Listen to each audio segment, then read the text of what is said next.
almost ready for concrete. Gravel first. I got all the dirt buried where I need to, and then I just got to get some gravel to fill in the rest and then pour concrete. Oh man, it's been a hard day's work. It's my sink, obviously toilet, shower, extended. I got my sump pump all finalized. Works good. I messed up when I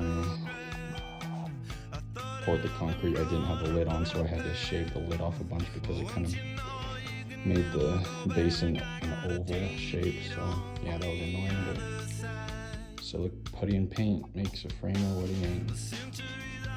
Looks good. Ready to go.